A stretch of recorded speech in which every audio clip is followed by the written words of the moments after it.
Episode की starting में ली चलते हुए मन में सोच रहा होता है कि जो 72 स्टेप हैं ट्रू हेवनली मार्शल आर्ट के, जो मुझे स्क्वाड कमांडर ने दिखाए थे वो मैंने याद कर लिए हैं।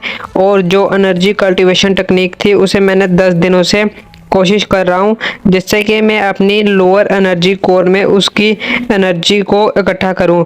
ये फाइट है मेरे ही अगेंस्ट में मेरी। और जो फ्लाइंग एलैंग वेंड्रेवर यानी कि ग्रेट डीमन था, उसने 1000 ईयर की एनर्जी को कन्वर्ट कर दिया था 100 ईयर की एनर्जी में, जिससे कि वो वर्ल्ड के टॉप 10 स्ट्रॉन्गेस्ट मार्शल आर्टिस्ट में आ सकता था सिर्फ 20 साल के अंदर। मगर अगर वो बिना किसी चीज़ के स्टार्ट करता तो उसे 100 ईयर्स लग जाते।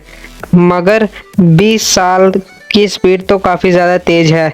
तभी वो मन में सोचता है मगर, और फाइट को याद करता है जो कि उसने की थी कमांडर के साथ, जो कि ऐसे ट्रायल था। उसमें कमांडर बोलता है कि मैंने सिर्फ 5 मूव्स के अंदर तुम्हें डाउन कर दिया, तुम्हारे पास शार्प आइस नहीं है। मैंने 3 स्टेप अच्छे फुटवर्क के और 2 स्टेप स्वॉर्ड मास्टर के किए। अगर तुम्हारी आंखें अच्छी हैं तो वो डायरेक्ट तुम्हारी इफेक्ट करती हैं एनर्जी को। अगर तुम्हारी आंखें अच्छी हैं तो तुम ज़्यादा तेज और क्लियर देख सकते हो। ली मन में सोचता है कि मेरे पास ऐसी आंखें पहले से ही हैं जो पीक मार्शल मास्टर की तरह होती हैं, क्योंकि जो मेरे पास एबिलिटी यानी कि पावर है टाइम को स्लो करने की, उसकी मदद से मैं अपने ओपोनेंट की हर मूवमेंट को देख सकता हूँ। इसलिए मुझे सिर्फ मार्शल आर्ट को याद करने की ज़रूरत है, जिससे कि मेरी बॉडी भी उसके साथ तालमेल कर सके और मैं ओपोनेंट को हरा सकूं। तभी ली अभी चलते हुए मन में सोच रहा होता है कि मुझे इसलिए और प्रैक्टिस करने की ज़रूरत है जितनी कि मैं अभी करता हूँ। तभी हमें फिर से वो भिखारी दिखाया जाता है यार, जो पहले के काफ़ी एपिसोड्स में दिखाया था, काफ़ी पहले दिखाया था। वो बोलता है कि प्लीज़ मुझे कुछ कॉइन्स दे दो। जहाँ पे कि उसके आगे ली खड़ा होता है। वो भिखारी बोलता है कि तुम कौन हो। तभी ली उसे देखते हुए बोलता है कि क्या तुम्हें याद नहीं, मैंने तुम्हें डोनेट किए थे पैसे जब मैं ब्रिज को क्रॉस कर रहा था, और मैंने तुम्हें सिल्वर नियांग्स भी दिए थे ताकि मैं अपने बैड लक को दूर करूं जबकि मैं स्क्वाड मिशन पे जा रहा था। क्या तुम्हें याद हूं मैं? तभी वो भिखारी करता है हूँ की आवाज़, जैसे कि उसे नहीं याद हो। तभी ली अचानक से पीछे मुड़ते हुए बोलता है कि जबकि तुम्हें अपना रेगुलर कस्टमर ही नहीं पता, तो इससे अच्छा कि मैं किसी और भिखारी को डोनेट करूँ कुछ। तभी वो भिखारी पीछे से बोलता है ओहो मेरे को याद आ गए तुम अब। तभी ली पीछे मुड़ते हुए बोलता है कि अच्छा मैं तुम्हें याद आ गया, क्या तुमने डिनर किया? भिखारी बोलता है मेरा डिनर? तभी ली उसे खाना दिखाता है और बोलता है कि मुझे पता नहीं तुम्हें क्या अच्छा लगता है, इसलिए मैं कुछ खाना और वाइन लेके आ गया। तभी वो भिखारी बोलता है कि क्या तुम मुझसे कह रहे हो कि तुम मेरे साथ डिनर करना चाहते हो यहाँ पे? ली बोलता है हाँ बिल्कुल। तभी वो भिखारी बोलता है मगर क्यों? ली फिर से पीछे मुड़ते हुए बोलता है कि तुम मीट के लिए और खाने के लिए इतने सारे क्वेश्चन पूछ रहे हो, अगर तुम्हें नहीं खाना तो बोल दो, मैं किसी और भिखारी के पास चला जाऊंगा ये खिलाने। तभी वो भिखारी पीछे से बोलता है यंग सर प्लीज रुक जाओ, मैं अब नहीं पूछूंगा कुछ भी। तभी हमें थोड़ी देर के बाद खाली बर्तन दिखाए जाते हैं और वो भिखारी बोलता है कि मैंने इतना अच्छा कभी नहीं खाया खाना। तभी वो बोलता है कि मुझे याद नहीं, मैंने लास्ट टाइम मीट और अल्कोहल कप पी थी। और उठते हुए बोलता है थैंक यू इतने अच्छे मीट के लिए, अब मैं यहाँ से चलता हूँ। ली तभी बोलता है कि प्लीज़ मुझे कुछ फीस्ट टेक्निक सिखा दो। फीस्ट टेक्निक यानी कि मुक्कों वाली टेक्निक यार। तभी वो भिखारी अजीब सा मुंह बनाते हुए अपनी कैप पे हाथ रखता है। ली बोलता है कि मैं आपकी हेल्प को कभी नहीं भूलूंगा। वो भिखारी आगे से बोलता है कि मुझे नहीं पता कि तुम किस बारे में बात कर रहे हो। तभी ली आगे बोलता है कि नॉर्थन सी बैटल किंग हेयॉक बैंग सा, जो कि हैंड टू हैंड कमबैक का मास्टर था, वो भी नॉर्थन सेंगजी से। जब आपने एक डिसाइबर मार दिया क्विंगला सेट्स का, और आपको जब बाकी सभी मार्शल आर्टिस्ट ढूंढने लगे तो आप पूरे वर्ल्ड को घूमे और यहाँ हैंगजाओ में रुक गए। तभी वो आदमी ली को अचानक से एक पंच मार देता है, जिससे कि ली काफ़ी पीछे उड़ने लगता है। और ली मन में सोचता है कि अभी अभी क्या हुआ, मैं खुद को मूव नहीं कर पा रहा बिल्कुल भी, मेरा शरीर हिल नहीं रहा है और मैं कुछ भी दर्द महसूस नहीं कर पा रहा अपने शरीर में। तो भाई लोग ली एक तरह से पैरालाइज हो गया एक जगह। तभी वो आदमी बोलता है कि तुम आखिरकार हो कौन? तभी ली आगे से बोलता है कि मैं ली हूँ और एक स्कॉट वॉरियर भी हूँ हेवनली ड्रैगन स्कॉट एजेंसी का।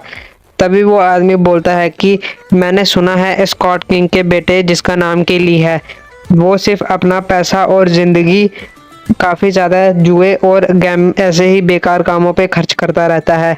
तभी ली आगे से बोलता है कि मैं साथ में काफ़ी ज़्यादा फेमस भी हूँ क्योंकि मैं टॉप स्कॉलर हूँ मेट्रोपॉलिटन एग्ज़ाम का। तभी ली बोलता है मगर इससे ज़्यादा ज़रूरी ये है कि आपने अभी अभी मेरे साथ क्या किया। तभी आगे से ह्यॉक यानी कि बैटल किंग बोलता है कि तुम्हें कैसे पता चला कि मैं कौन हूँ। ली मन में सोचता है कि मुझे कैसे नहीं पता होता। 5 साल अभी के बाद आप एक अंडरग्राउंड फैक्शन को पूरी तरह अटैक करोगे और डिस्ट्रॉय कर दोगे जो कि कंट्रोल करता है हैंगजाओ इंटरटेनमेंट डिस्ट्रिक्ट को, क्योंकि उसने मेरी पिछली लाइफ में उस एक लेडी को मार दिया था जो कि आपको हर एक दिन एक न्यांग देती थी काफ़ी सालों से आके। और ये काफ़ी बड़ा इंसिडेंट था जिसके बारे में कि पूरा हैंगजाओ और मुरीम बात कर रहा था। मुरीम का हर एक आदमी इसी के बारे में बात कर रहा था कि ह्यॉक बैंगसा की ट्रू आइडेंटिटी क्या है। और उसी समय ये फैक्ट निकला था कि नॉर्थन सी बैटल किंग जो कि top 10 strongest hand to hand warriors में आता है वर्ल्ड के, उसने खुद को अकेला कर लिया और कहीं हैंगजाओ में छिप गया। तभी ली बोलता है कि मेरे कपड़ों में कुछ है, प्लीज़ ज़रा उसे देखिए। तभी आगे से वो आदमी सोचता है और ली के ड्रेस से कुछ निकालता है और उसे खोल के देखता है, जिसे देखने के बाद चौंक के आता है वो। ली बोलता है कि मैं कुछ ही समय पहले बैंगजीन में गया था जहाँ पे कि एक ताओइस्ट ने काफ़ी अजीब से कपड़े पहने थे और वो किसी ऐसे इंसान के बारे में खोज रहा था जो कि इस ड्राइंग में है। क्या ये आपकी तरह नहीं दिखता? बिल्कुल। तभी आगे से वो ह्यॉक यानी कि बैटल किंग बोलता है तो तभी ली बोलता है तो मैंने जाके एक बैगर सैक के आदमी से पूछा और उसने मुझे आपके बारे में एक ही सिल्वर न्यांग के बदले में बता दिया। आप सच में नॉर्थन सी बैटल किंग हो। ये मेरे लिए काफ़ी गर्व की बात है कि मैं आपसे मिला। तभी ली मन में सोचता है कि हाँ बिल्कुल, ये जो मैंने बोला बिल्कुल ही सब कुछ झूठ था, क्योंकि मैंने खुद ही एक आर्टिस्ट को बुलाया और उससे इनकी तस्वीर बनवाई थी। तभी ली बोलता है कि अगर किसी भी केस में आप मुझे मारने नहीं वाले हो तो क्या प्लीज़ आप मुझे आज़ाद कर सकते हो। तभी बैटल किंग बोलता है कि इंटरनल डिस्ट्रक्शन टेक्निक बोलते हैं। ली बोलता है क्या क्या कहते हैं। तभी बैटल किंग बोलता है सिंपल भाषा में ये टेक्निक है जिसपे कि हम किसी के भी बाहर के शरीर पे टच करके उसके अंदर के हिस्सों को डिस्ट्रॉय कर सकते हैं। इस टेक्निक से किसी के भी इंटरनल ऑर्गन को ब्लास्ट करके उसे मारा जा सकता है, मगर वो इंसान बाहर से बिल्कुल ही नॉर्मल दिखेगा। तभी ली नीचे गिर जाता है इसे रिलीज होने के बाद। आगे से बैटल किंग बोलता है कि इस टेक्निक के यूज से आप एक सिंगल स्क्रैच से किसी को भी सोते समय ही मार सकते हो। इस टेक्निक का जो हाई लेवल होता है उसे हिडन फोर्स कहते हैं। जैसे ही ली रिलीज होता है वो बोलता है कि मुझे ऐसा लगा कि मैं तो मर जाऊंगा। तभी बैटल किंग बोलता है कि बच्चे की तरह रोना बंद करो। तभी बैटल किंग पीछे मुड़ते हुए बोलता है कि मैंने इस टेक्निक को तुम पे सिंपल ही यूज़ किया था, तो तुम 1 से 2 दिन में ठीक हो जाओगे, तो तुम ये मान के चल सकते हो कि मैं तुम्हें नहीं मारूंगा।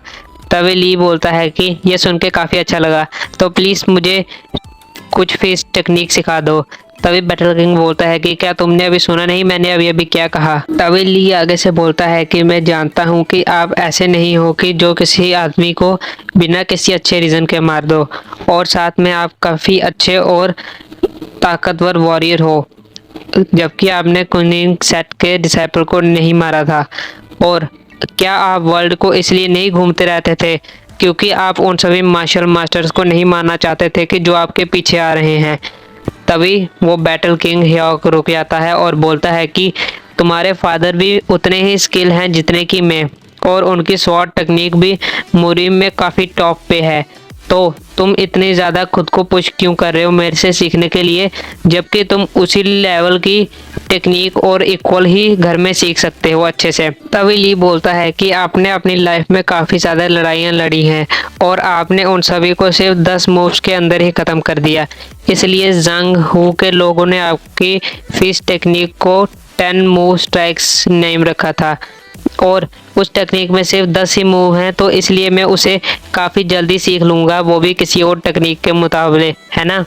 तभी आगे से बैटल किंग गुस्सा करते हुए बोलता है कि अगर ये टेक्निक इतनी आसान होती तो मैं इसे अपनी पूरी ज़िंदगी ट्रेन क्यों करता। ये सिर्फ 10 मूव टेक्निक है, मगर इसमें कभी ना ख़त्म होने वाले लेवल्स हैं। ली बोलता है मैं उन लेवल्स को याद कर लूँगा, क्यों ना अभी आप मेरे को सिर्फ उन 10 मूव्स के बारे में बताओ जो कि इस टेक्निक के स्ट्रक्चर्स हैं, और क्या आप अपनी मार्शल आर्ट को भी ऐसे ही बनने दोगे, है ना।